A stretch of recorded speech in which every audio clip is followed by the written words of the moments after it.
বাংলাদেশ থেকে একটা বড় খুনিকে এসটিএফ অ্যারেস্ট করেছিল, জেনে রাখুন। যা নিয়ে বাংলাদেশে অনেক রেভলিউশন হয়েছিল।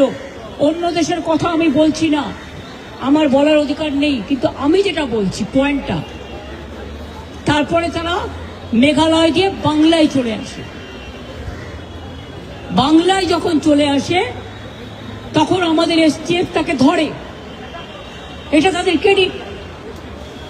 তারপরে হোম মিনিস্টার নিজে আমাকে ফোন করে বলছেন, এতদিন তো কই আমি বলিনি, মুখ করিনি, আজকে অত্যাচারের শেষ সীমায় গেছেন বলে।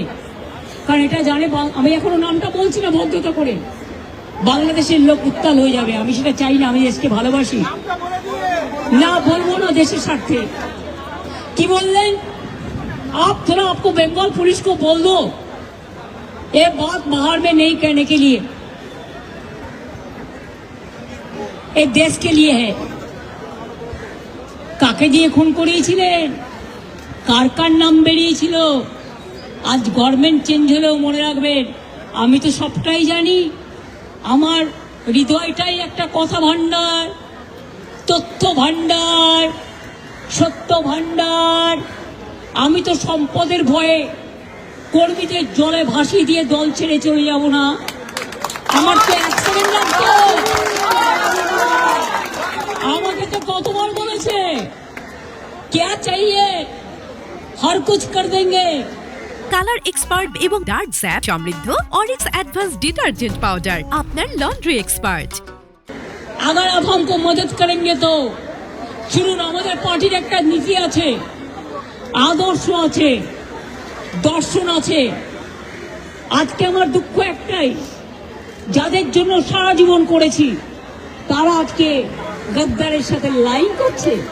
তোমার এলাকায় যখন বাড়ি ভাঙে 7,000 লোক, আমি নিজে ফোন করে তোমাদের যেতে বলি, তোমরা যাচ্ছ না।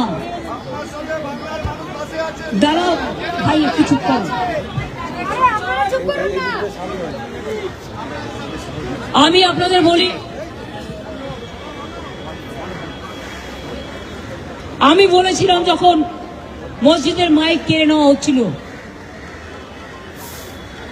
যে তোমরা একটা কেস করো, করেনি সে। বকরিদের ব্যাপার নিয়ে আখরুজ্জামানকে দিয়ে মহুয়া মৈত্র কেস করলেন, আমাদের তৃণমূল কংগ্রেসের এমপি। আর যারা আজকে গদ্দারি করছে তৃণমূলটাকে ভাঙবার জন্য, আমি বলি ঈশ্বর আল্লাহ তেরে নাম সবকো সুমতি দে ভগবান। যদি কোনোদিন কোনো ভালো কর্ম করে থাকি,